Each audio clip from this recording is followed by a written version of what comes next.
Fans, we are back live on the HannibalTV.com with another edition of the Great North Wrestling Podcast. My name is Jack Kilby, Executive Vice President of Great North Wrestling. And tonight we have a man who has truly had an impressive and exceptional career in the professional wrestling business, from WCW to Japan and all points in between. A man who's truly done it all in this business. He is Jumpin' Jeff Farmer, but most fans will know him as NWO Sting. Jeff, thanks very much for coming on the show tonight, sir. Oh, you're welcome. But let me make something really clear. It's not Jumpin' Jeff Farmer. I've never been Jumpin' Jeff Farmer. I don't know where that came from. It's a strange thing. I think a guy named Jumpin' Jeff Farmer was a wrestler, and he did like a really terrible interview, and somehow I got associated with that person. But I have nothing to do or don't know anything about this Jumpin' Jeff Farmer. There is a guy that's Jeff Farmer, but that's not me. Maybe it's a testament to your athletic ability getting confused, but we will stand corrected on that. No problem. Growing up, were you a fan of professional wrestling? And if so, what companies or territories did you follow? You know, when I was young, I really wasn't that big of a fan of wrestling. I was a football player in high school and college. So like a lot of guys, they come up that way through sports, through football. But I remember watching it as a kid, and we used to go out and try to mimic the moves. I remember Dusty Rhodes when I was a kid. And so I watched it some. I was in Florida, so Florida Championship Wrestling, that kind of group that was down there. But it wasn't something that really, I mean, I watched it like every other kid kind of, but I wasn't like a huge fan. Mm-hmm. So your athletic background notwithstanding, what was the seminal moment that you had to decide to pursue wrestling as a career choice? I didn't pan out with the NFL. I was scouted by the NFL. I played at linebacker at Central Florida, and was in the gym as a personal trainer. Just loved that fitness industry and being physical. And it was my best friend Clark Haynes who said, "Hey, let's do this professional. Let's go do the professional wrestling thing." And he says, "Let's do a tag team." And I said, "Sure, I'll do it with you." And it sounded fun. And Scott Hall was actually in my town, Orlando, and I knew Scott a little bit. And a guy named there was another guy, Ed the Bull Gantner, that played football at UCF. So there was kind of a little bit of a pathway there, but the wrestling business is a lot of nepotism and of course, very close thing. So Ed actually passed away before. I think I went to one match that he was in Orlando when I was there, and then he passed away, and Scott was still there. And I remember he was at Orange Avenue Gym, and I talked to him a little bit about it, but that wasn't, there was never any kind of thing there with Scott and I to get in. And we just went to a school in Tampa, Florida that Steve Kern had. It was a training camp down there, and the Nasty Boys were there, Ron Slinker and a bunch of other guys. The Briscoes ran this. It was over off of Tyson Drive, I think, in Tampa, Florida. Just no AC and this sweaty, ring in the middle of Tampa, Florida. And we would drive from Orlando to Tampa like once a week, and it was brutal. And I did the thing with Sarge in Atlanta. And I'm going to tell you, this one in Tampa was pretty rough at the time. Mm-hmm.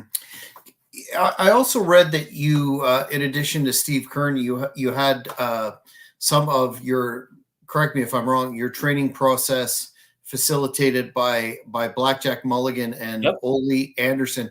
Yep. Can you talk about that old school training and what that entailed?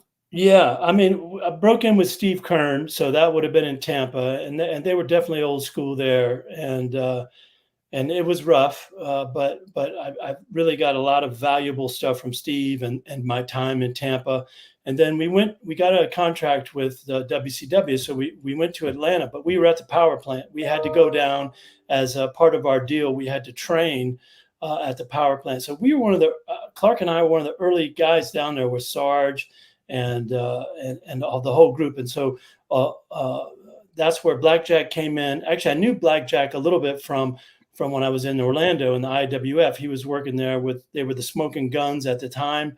Ended up being, or they were the Long Riders then, but they ended up being the Smoking Guns in the WWE.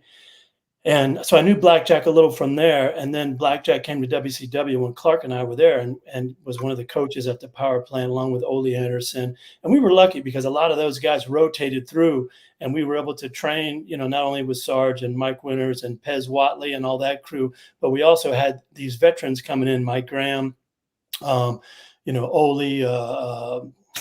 what's the Rooster guy? I can't think of his name right now. Terry Taylor?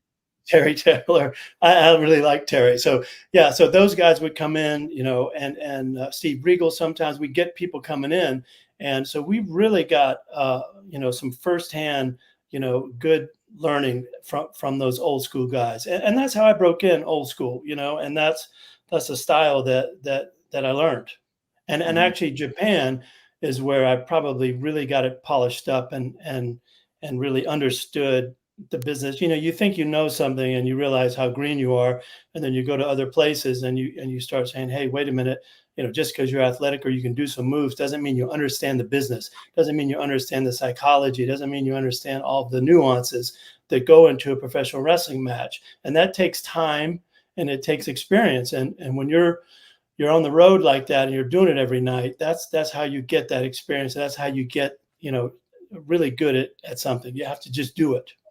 Mm-hmm. Ole Anderson has a reputation for, well, depending on who you speak to, as to being, gruff or difficult. But if he liked you and saw skills in you, he would assist. Was that your experience too? Yeah, I loved Ole Anderson. I sold my pickup truck to Ole Anderson because I couldn't get in an apartment. They didn't allow pickup trucks, and I drove to Atlanta. Had a pickup truck, a Ford F-150. I ended up selling to Ole, and I knew Brian, his son, and Ole was old school, and that's just how it was. If you didn't, it wasn't ballerina, it wasn't ballet, and if you didn't want to, get physical, you needed to find another job, and Ole was fine. He was just physical. And that was part of what you had to do. You can be stiff, you can be snug, as they say, and that's good. And you can be dangerous. You can be somebody who's, you don't want to work with because, they're not in control. They're dangerous. You got to watch yourself. But Ole was very skilled at wrestling, knew all the, could do everything. And so you have a guy like that who knows the business and knows how to do it. You can, to me, I love that kind of style. And actually, Japan was like that. And it was really where I kind of found my path a little bit. In the beginning, you're learning, okay, to be as kind of light and learn how to work. And that's great. And you'll work a lot like that. And there's guys that are great at that style. And then there's guys that kind of, thrive a little more like Scott Norton, who I worked with in New Japan.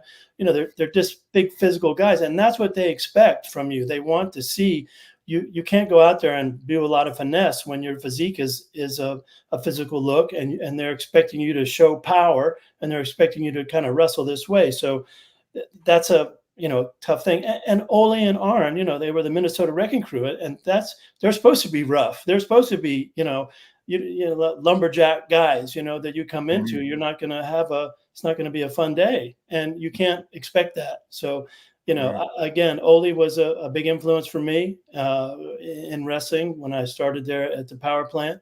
Blackjack, again, I loved Blackjack. Was like a second father for me. And I know Mike Rotundo and wrestled with him in New Japan. And Jack was like John Wayne, like a real John Wayne guy.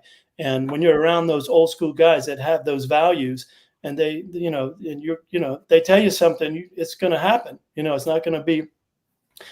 So I appreciated that type of, and it's from coaching too. When you played football, you had those coaches, and that for me was a very comfortable situation.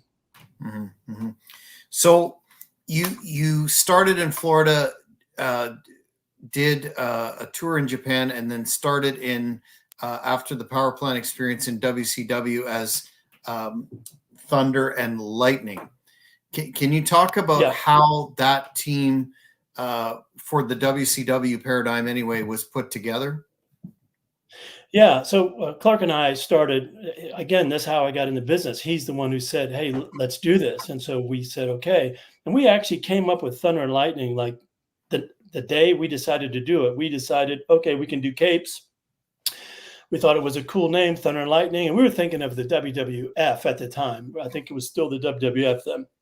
And we thought, the Road Warriors had the big shoulder pads, and we thought, okay, if we have capes, this is like a kid friendly gimmick that we could use in that league. And what happened was, it was so funny because we were both the long riders or the smoking guns, and us, Thunder and Lightning, we were in the same thing. Was IWF, International Wrestling Federation Orlando, and Jack was in there, and they had the perfect gimmick for WCW, and we had the perfect gimmick for the WWF. But what happened was, we got picked up by WCW and they got picked up by WWF, so it was like a total switch. And so yeah, we started, in the IWF, went to actually Dory Funk, Jr. was booking All Japan at the time, and he saw us wrestle. He knew who we were, and we had just signed with the WCW with like a developmental contract or whatever. So we were headed to Atlanta, and but we were still in Orlando, and Ole Anderson's, not Ole Anderson, Dory Funk said, "Hey, I want you guys to wrestle in the All Japan Tag Team Tournament," which was in 1993, I think. That was a tournament where Doc and Steve. That's where Steve had the incident on the airplane. I was on that flight to Japan when all that went down. Clark and I were there for that, and actually we ended up working that whole tour. But Ole was a booker at the time, and Ole said, "I'm going to let you go to Japan, and do your tour," because we'd already kind of committed to it. But we got signed up with WCW right after we committed to All Japan.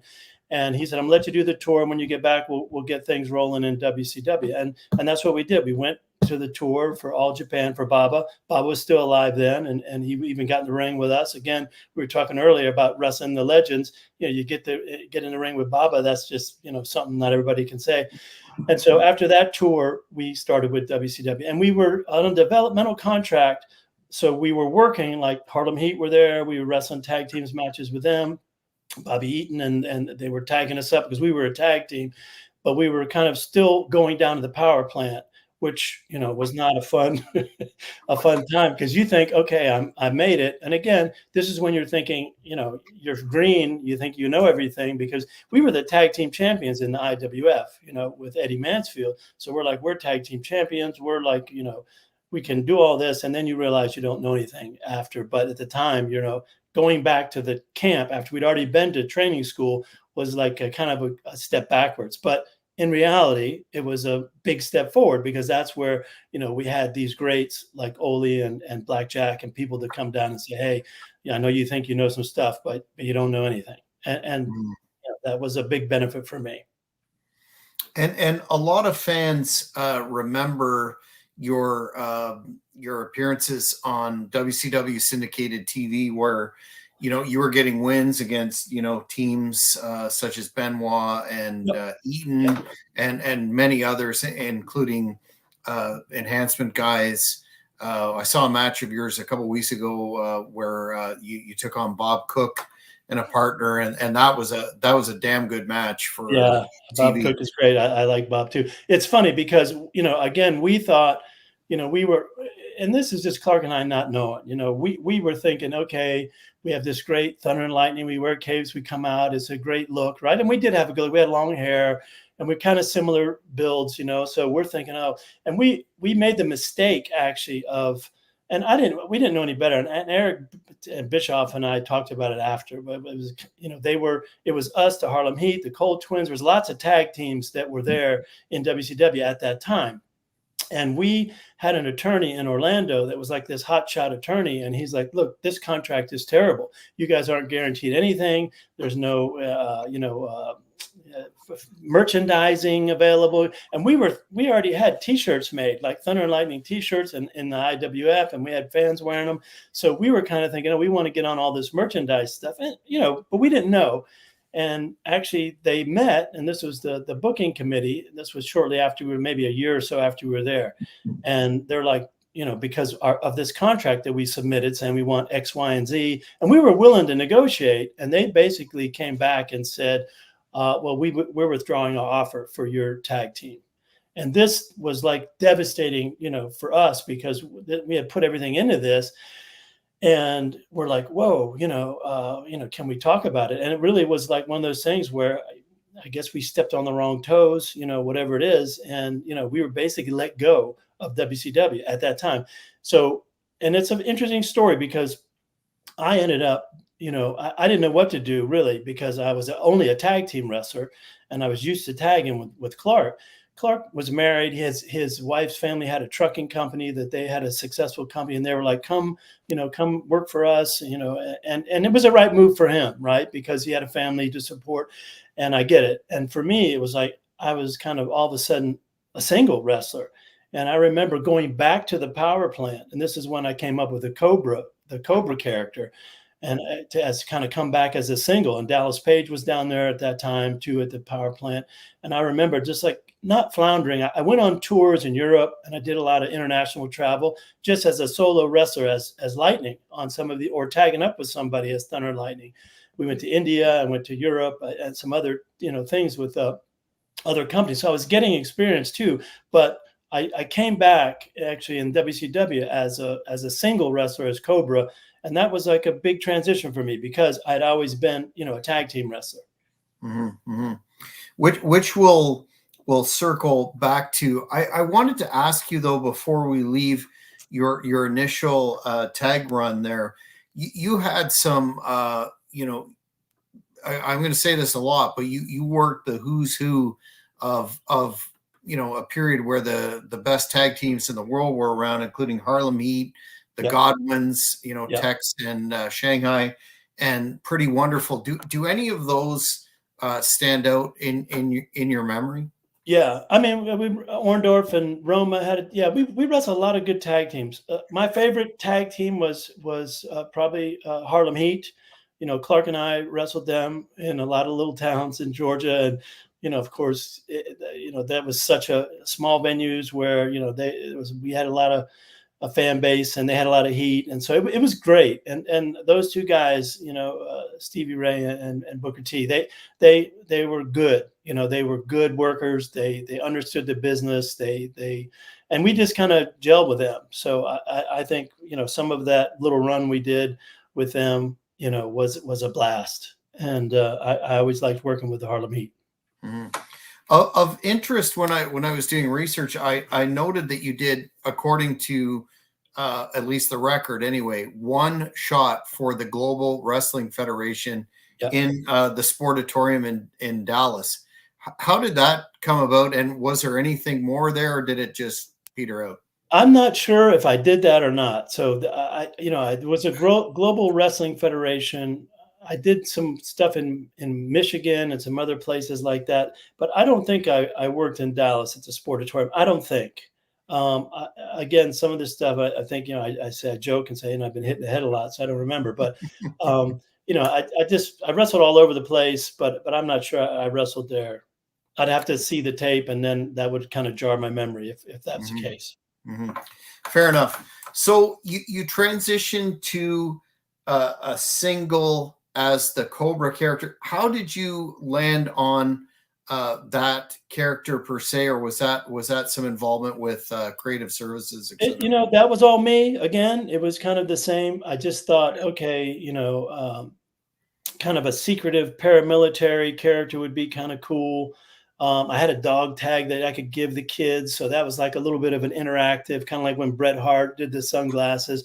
I was trying to find a way to kind of connect with the audience, because at this point I realized how you needed some kind of stuff, and if you had a great costume, or you had some kind of gimmick, or you had something, you got some traction with that. So that I realized that early on. So I was kind of like, okay, I can give out a dog tag, and this character is kind of mysterious, special ops, and that was about it. It really wasn't a whole lot of thought in the character. It wasn't something I had a background in the military or anything like that. It was just something I thought, as a single wrestler, I don't know if there was a niche or anything. I just hadn't seen anybody kind of like that. Later, Craig Pittman came on, and then that gave me somebody to kind of go against. But it was just a Cobra character was just something like that. It really wasn't a whole lot of thought process behind it. I was just trying to find something I could do kind of as a single.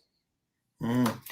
You mentioned Sergeant Craig Pittman in those matches that you had appeared to have some significant in-ring chemistry there. Was that your takeaway from those matches too? That it was a good program?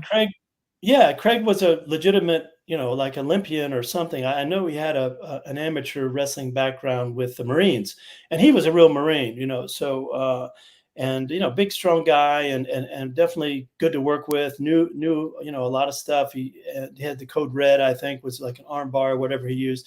So yeah, I enjoyed wrestling with Craig. Most of the guys that I work with, I enjoyed it because it was always a learning curve. You could always, learn something from somebody, and you pick stuff up, how to do stuff. And that's a skill, because one of the things it's hard to, and I've wrestled like, giants. I've wrestled Giant Silva. I wrestled Dilip Singh, so you have to learn, you have to figure out, what do I do with a 7-foot guy, or what do I do with a guy that's 600 pounds? And what do I do with a high flyer that can do all this stuff off the rope? And you have to incorporate what they do, how they do it, and be able to kind of put together a decent match. So, wrestling all these guys like Pittman and all these different people, you just kind of pick up stuff and you learn along the way. And that was really beneficial. And I get along great with Craig. He was a real gentleman. Mm-hmm.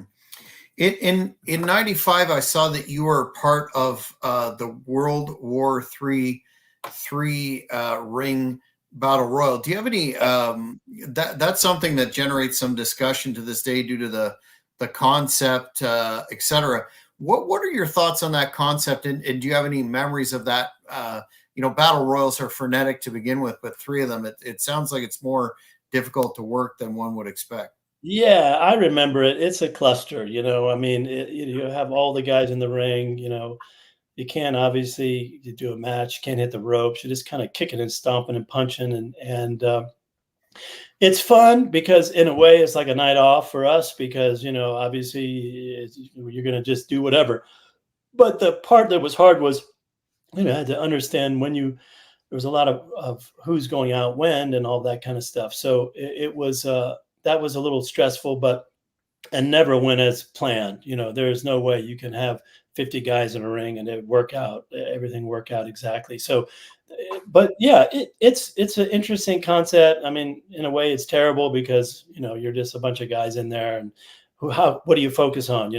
This group, that group. So, but yeah, the fans like it, I think. And sometimes there's a lot of, when they do it where they're releasing some guy every so many minutes or something, that can be fun. And you're just changing it up.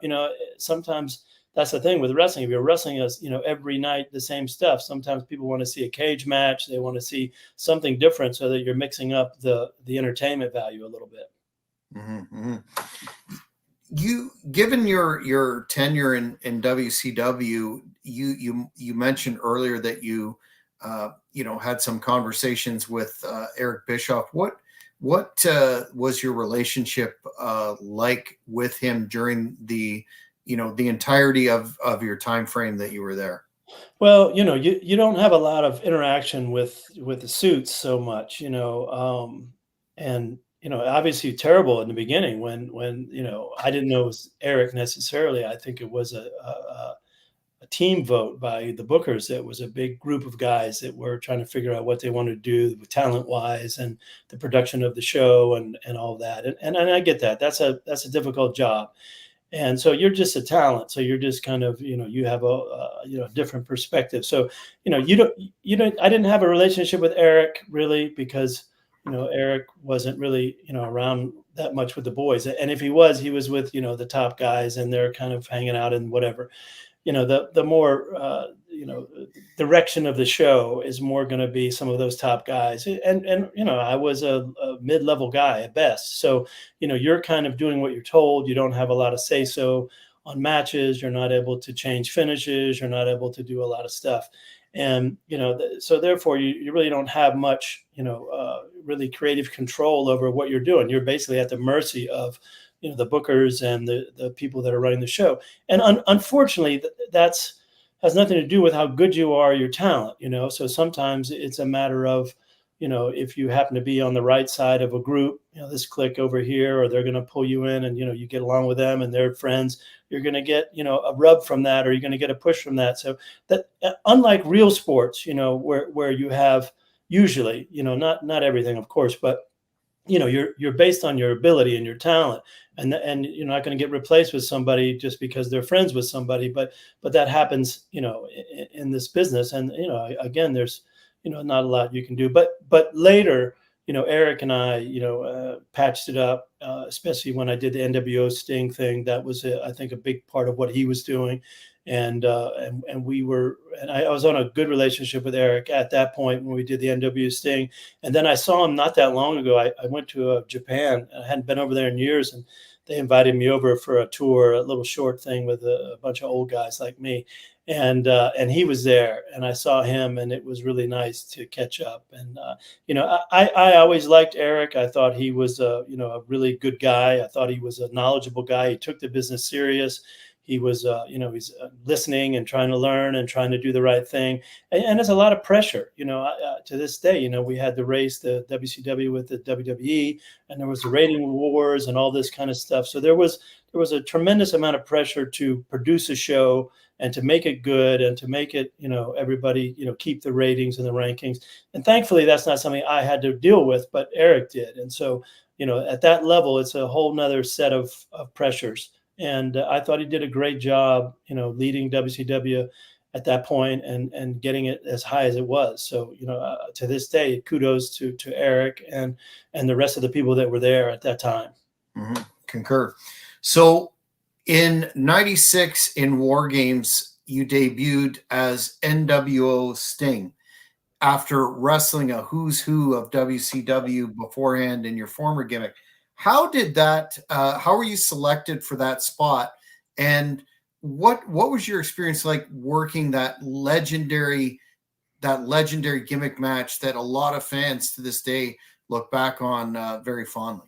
Yeah, it was an incredible experience, to be honest with you. And I remember Dallas Page is the one.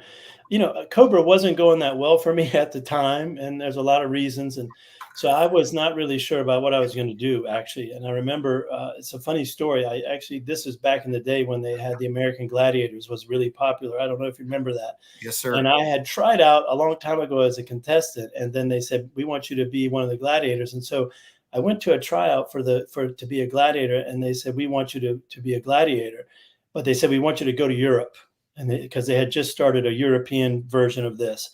And I remember telling my wife at the time, I said, maybe I should do this gladiator thing. Maybe this is a better, thing to do. And right around that time is when Dallas said, "Hey, Eric has an idea. He wants you to do this, bad version of Sting, this NWO Sting." And he said, "Are you interested?" And I said, "Yeah, I'm interested." And so that was a big turning point for me because I was kind of not sure I was even going to stay in the business at that point. And then that kind of opened up the door for me. And I remember Eric telling me, he said, "Look, if this gets out, I'm going to squash it." He said, "So, it was really important that we kept it under wraps and so that nobody knew." And I said, I'm on board. I got it. I'll do it. And so that was also when, again, Eric and I kind of patched up that relationship. And yeah, it was a great experience. It was to be involved in something. And I didn't think it was going to be that big. And honestly, I was also, I think it was planned on being a short-lived thing. It was not something I think they were planning on keeping. And after we did it, I think, and I have to ask, you'd have to ask Hogan about it, but, I think he liked it. And I think, Hall and Nash liked it. And they were kind of like, "Hey, we can kind of keep this and maybe keep, being a thorn in the side of Sting and also of WCW and the whole company if we keep, kind of keep this going." And so it was something that they said, "Hey, we're gonna keep this." And then to move the story forward, and I don't mean to move it forward, and we'll go back if you want, but that's kind of what opened the door for me for Japan, because the NWO was really hot and we were doing this stuff, and of course they were doing it in Japan. New Japan, had a reciprocity thing with their talent with us, and so they were doing the NWO there, and they were telling everybody, they were telling the company, like, we want Hogan and Nash and Hall and all these people, and Savage. And of course they're like, you can't take these guys, we're using them every week and they can't do this kind of stuff, but you can take NWO Sting, you can take Buff Bagwell, you can take Mike Rotundo. At the time, you can take Scott Norton, who was already the IWGP heavyweight champion in New Japan and was in WCW already and in the NWO. So you can, have him. So, and then other guys rotated in, like Steve Regal and Fit Finlay and other people that were in WCW that also were able to do the job there, because the New Japan, they wanted, you didn't get invited back if you couldn't produce there. They were just like, okay, we'll get somebody else. So those kind of guys, Eddie Guerrero and Benoit and all those guys, had been working over there for years, and so they already knew everything. But that kind of is what opened the door a little bit for New Japan, because of that. The fact that the NWO was so hot, and that obviously they couldn't take the top talent. So they said, hey, you can take these guys. Mm-hmm, mm-hmm. I know I jumped the gun there. No. It's all good. We'll circle back if necessary. Andrew wants to know what your relationship was with Sting, Steve Borden, and do you keep in touch with him? I'll throw in there a part B.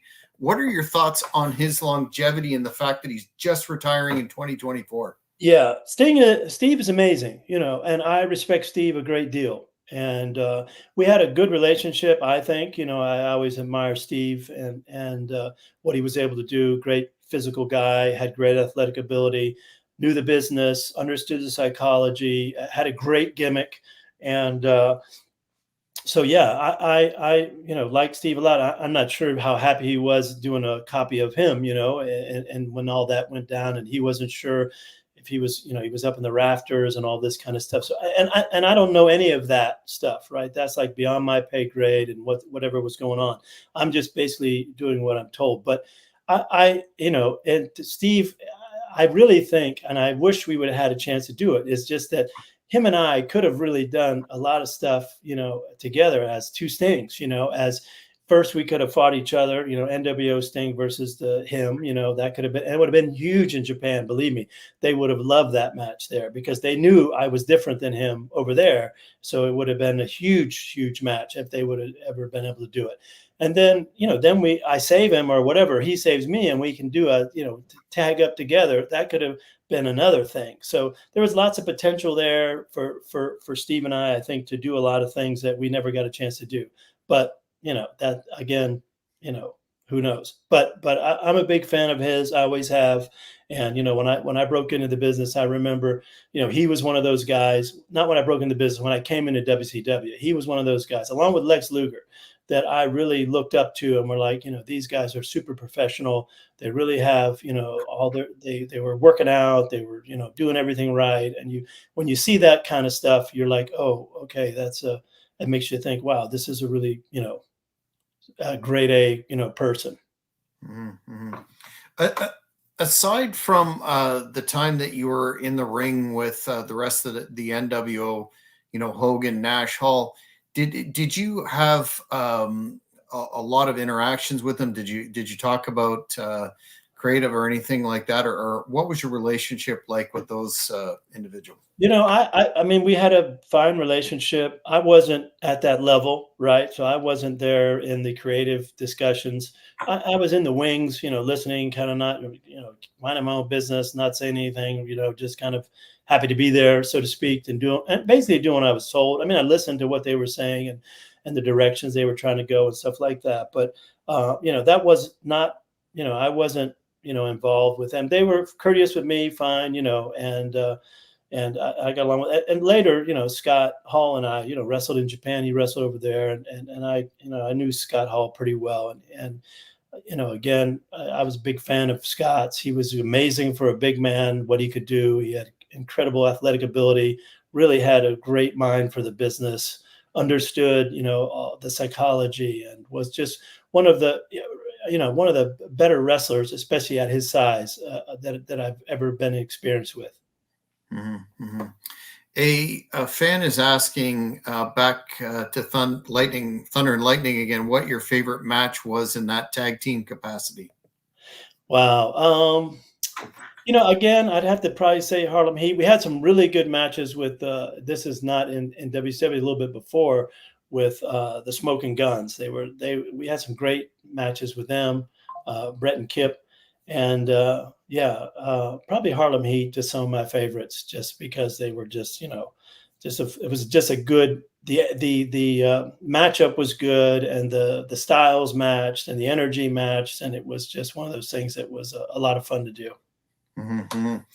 In terms of your experience in the business during that that period of time that was the hottest that wrestling has ever been, mainstream revenue, maybe not revenue wise, because WWE is of course killing it for some reason now, but what was that atmosphere like in WCW? You were on Nitro, you were in a prominent position, et cetera, et cetera. What was your experience like of living and working through that Monday Night War?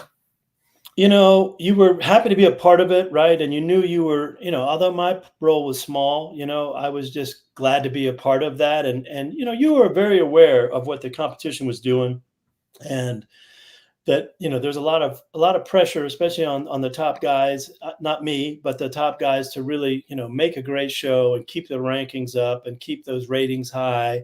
And again, like I said, for Eric Bischoff and the people that were the bookers that were trying to make the matches and do all of that, it was a lot of pressure, and you felt it. The thing about WCW that was interesting to me is that there was a tremendous amount of talent there. At one point, we just really had a lot of really great talent. And the problem with that was that there was only like an hour TV show or whatever it was, right? So you had this, you had so much more talent that didn't get a chance to really showcase, their skills or what they could do or the angles. So a lot of the time that was in the show was going to be really the top guys and their angles and whatever they were doing, and that was the big thing. So you had an early match with some of the younger guys, and and we had a slew of back then Chris Jericho, and was a mid-level guy, for WCW. He was, and Benoit and Eddie and all those guys that are superstars, right?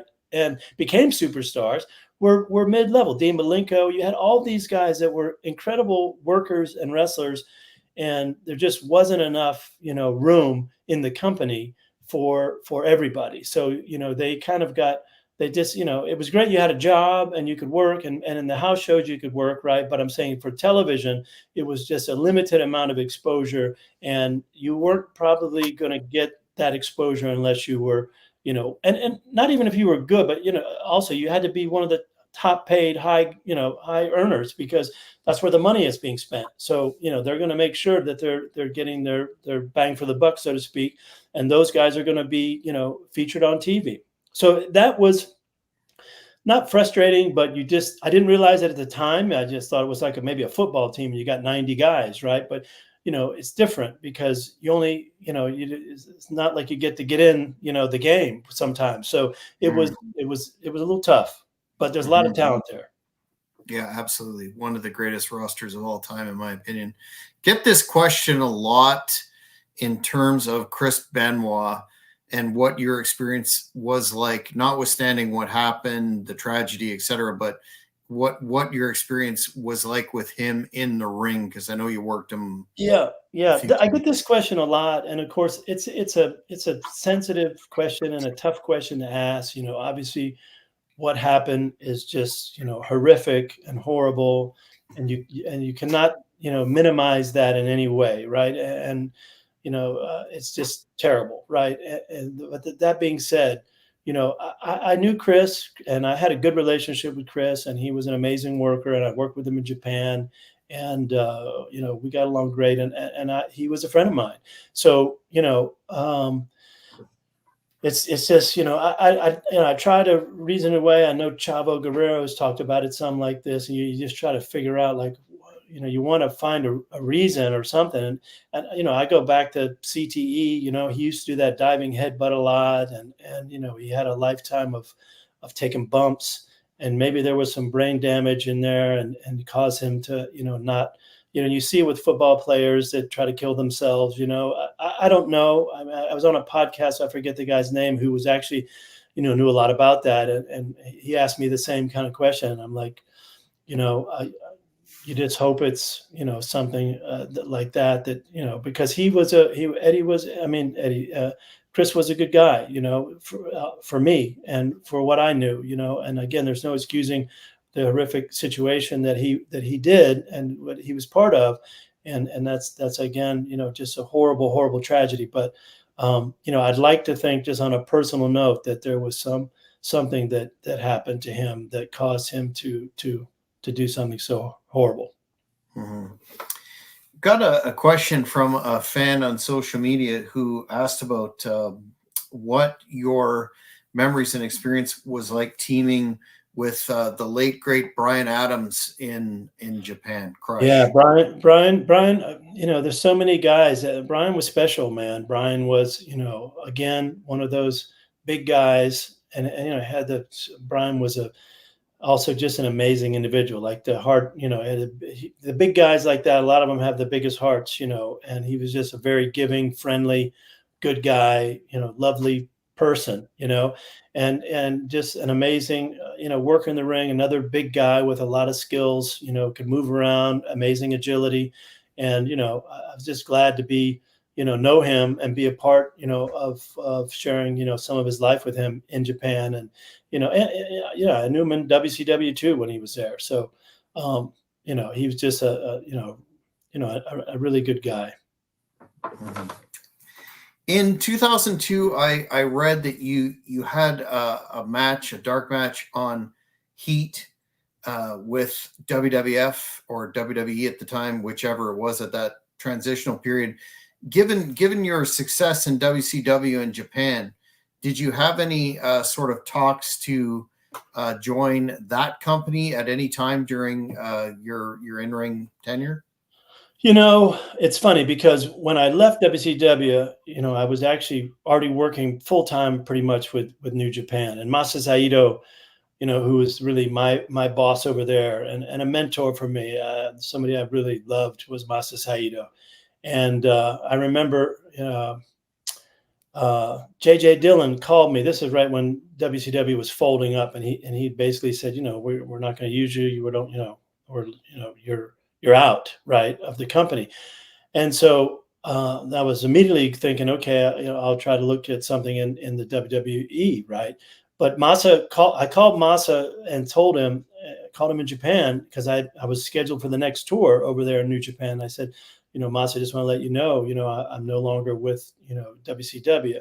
And he said, Masa this is, one of those stories. Tells you what an amazing guy Masa was. He said, please don't go anywhere. Don't go to any other organization. Don't go to WWE. He said, you work for me. And he said, and I knew when he said that just over the phone. And he said, we'll keep everything the same. I think at the time, WCW was paying my salary to New Japan because I was working for WCW. So they were just New Japan was paying for me. And he's just said, we'll basically take it over and everything will stay the same. And you stay with me. And I said, Masa, I said, I'd be honored.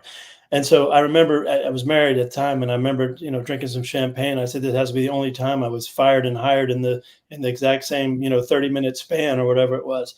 So in that aspect, I didn't go to any other company and ended up working almost 5 years in total with New Japan. But I did do a dark match in the WCW that time. And, with WWE, and it wasn't a good experience. They switched it up at the end, and right before I went out, they changed the finish and all this kind of stuff. And I was working some kind of enhancement guy, but it was just not a good fit, and I don't know what was going on. And I knew a lot of the guys. I think what's his name was the booker back then for them, the one that was Animal's brother. Johnny Ace. Yeah, Johnny Ace. I think Johnny Ace was there, and he worked in Japan, so, but for all Japan, but and I didn't know him, so he was not somebody I knew there, but, um, I think he was kind of the booker there, but I knew all those guys that were in there, Finley and I think Dean was already in the office and one of the bookers at that point or whatever, maybe, and some other people, but it just wasn't a good, and also I was kind of also not sure if I was even gonna, keep doing it there. So I was kind of like, did a little tryout, didn't feel right, didn't get a call back, so it wasn't anything, like that. So it was kind of like, kind of gave me the answer I was kind of looking for. Mhm. Just before we depart the WWE topic, do you think the way that they, I think nobody will universally argue that they mishandled the invasion angle. Do you think there was that definite anti WCW guy biased during Yeah, that turnover period? yeah, yeah, there was. I mean, and think about it. If you have a stable of guys, and then WCW has a stable of guys, and all your guys beat their guys, it just promotes your company, and you look great, and they look weak, or whatever. So I think there was, as horrible as that is for the boys, there was definitely probably, Sting is a good example. I mean, you got a top superstar that was the pinnacle guy in the WCW, and he should be a pinnacle guy in WWE, right? I mean, you should take him and say, okay, we can make this guy the same or better. And Vince was really good, I think, at taking the rejects and making them amazing, but he wasn't good at taking the stars and keeping them there, right? So Stone Cold is an example, because I wrestled with Steve in the WCW. He was a tag team with Brian Pillman. And I remember we did center stage, and I was there when he tore his tricep, or when all that happened and went down.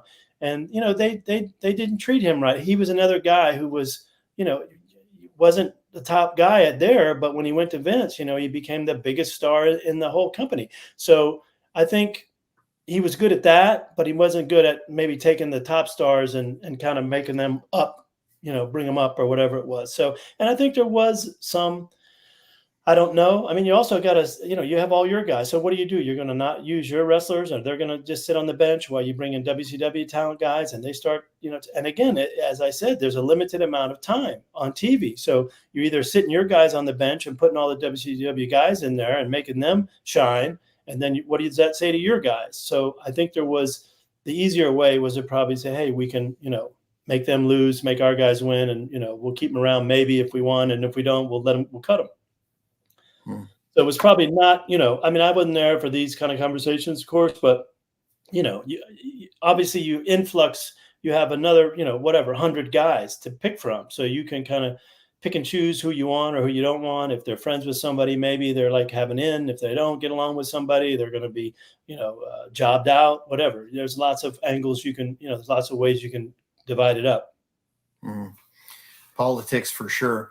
I read in 2022 you returned to Japan, and you may have touched on this earlier, to team with the Great Muta on an event on television. What was that experience like, and were you pleased to be a part of that final kind of retirement tour, so to speak, of Kenji Yeah. Muta? Yeah, Muda is a good friend of mine, and another guy I absolutely love. And the time I spent in New Japan was really, the pinnacle of my wrestling career. Really, you could say NWO Sting when I did that. Obviously that was the biggest thing, but the actual working wise, when I was out there working every night, I was at the best, in the best shape. I was at my best, and I was probably, running on all cylinders, and I knew the business the best at that point. So those were the best wrestling matches, probably that I had were there in New Japan. And Scott Norton and I, who's a good friend of mine to this day, I just talked to him a couple of days ago. We talk about that. Like, it was an amazing run, for us in New Japan, and Chono and Muda and all those top guys. And the list is long of all their superstars, Choshu and everybody. I mean, it was just like an amazing time. We were selling out arenas every night, and it was just an incredible experience. So to go back, to see those guys, it just, warms my heart when I see, all the guys, Kojima and Tenzan and Hiro Saito and all the guys, referees that I knew, the drivers, everybody that I had those relationships with in that company, and to go back and see them, years later and see that they're good and they're doing okay, just, warms your heart. So pretty much if New Japan asked me back at any time, I'm on the next flight. It's just a special place for me. I know Scott feels the same way, and a lot of guys that work in that company. It's a unique place, especially then. Again, it was old school. Going back to New Japan then, especially, it was like going back in time. You had your name on a board. It wasn't a lot of talking between the matches. Some of them didn't even speak English hardly. You just went out there, you called it, you worked it.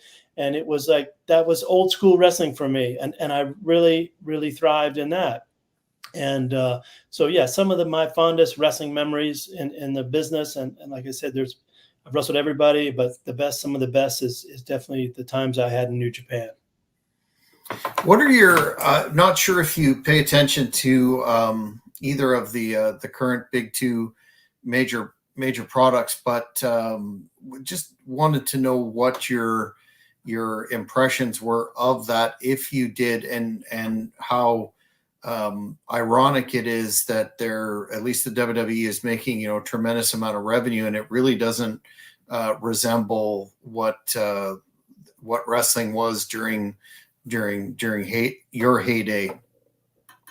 I mean, times change, and I think we didn't have social media, and I think that's a huge platform and a huge way for the talent to individually reach out and get all this kind of, fan base.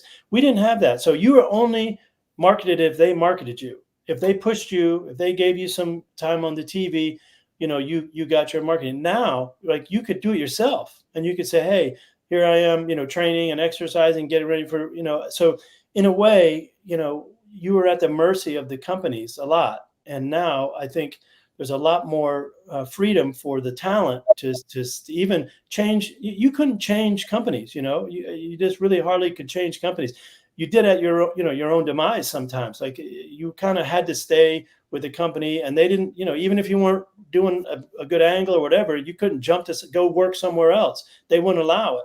Now, you see a lot of this talent. They're going to New Japan. They're coming here. They're going to, I don't follow it very close anymore, but you see that they can go around to different places and do little shots and spots and work, which is good for the talent. But, I think it's a different time. So with that, social media, also is a benefit for the actual companies, because now they can reach a larger audience. They can target, bigger stuff. They can, sell more merchandise on a bigger scale and expand their fan base. So, I think the last 10, 20 years is the biggest change is probably the social media and the ability to market and promote and do all of that wasn't available. You had to go to little towns, and that's the people in those towns, when you wrestled in those little towns, they wouldn't see you again until you came back through there a year later or 6 months later, whatever it was. And they didn't know anything until then. They just, showed up for the little town thing. So that's a difference. It's a huge change. And now everybody can watch everything and promote everything and see all this stuff. So, pros and cons. The nice thing about territories was you could go do something, and then they would kind of want you to come back because, they hadn't seen you in a while, or you bring in a new heel and they're like, oh, we got this guy coming in. So, that made it a little different. So speaking about what you're doing now, if you could let the fans know that aspect, it's quite fascinating. But you wrestled a long time and some physical encounters, especially in Japan. How were you able to maintain you're obviously still in great physical shape. How were you able to maintain that after all those decades in the ring? That's a great question. And, I like a lot of guys, I'm old enough to, Schwarzenegger was like when I was a young man, you saw him in the magazines, and that's the first time we didn't have really videos and stuff then. And, it's just, I was always impressed, with that, and was an amateur bodybuilder.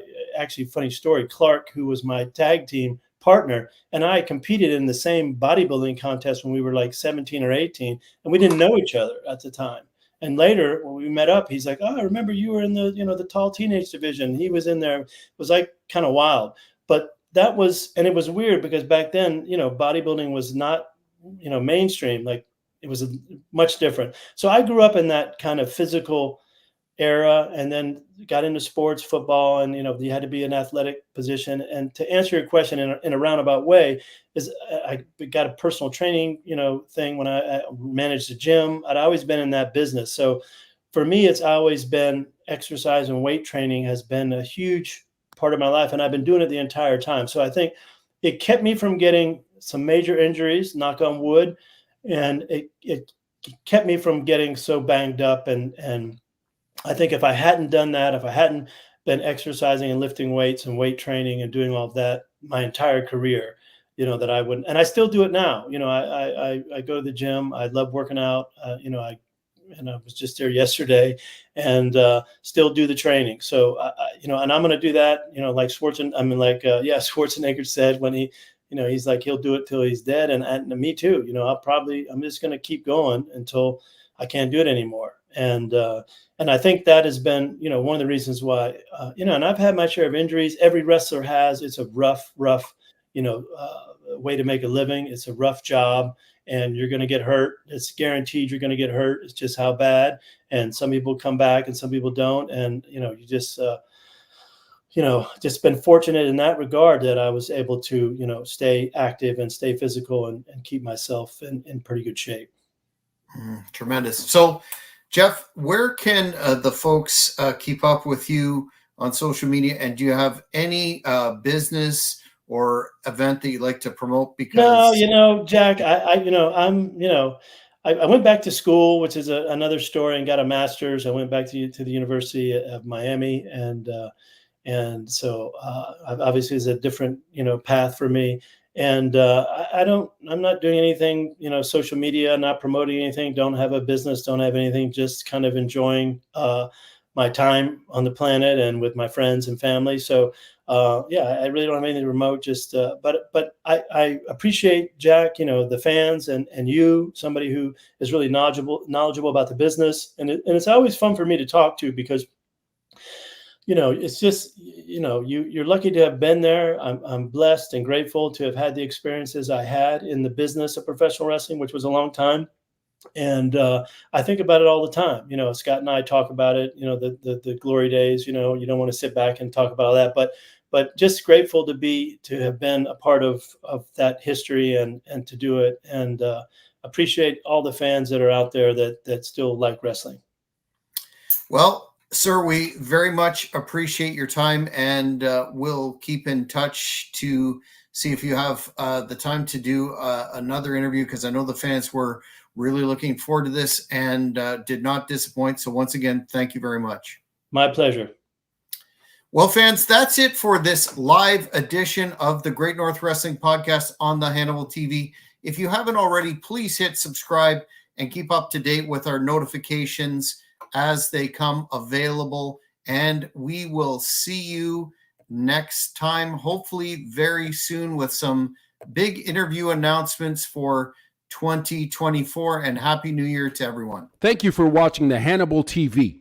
Please like this video if you enjoyed it, and click the subscribe button to not miss any of our latest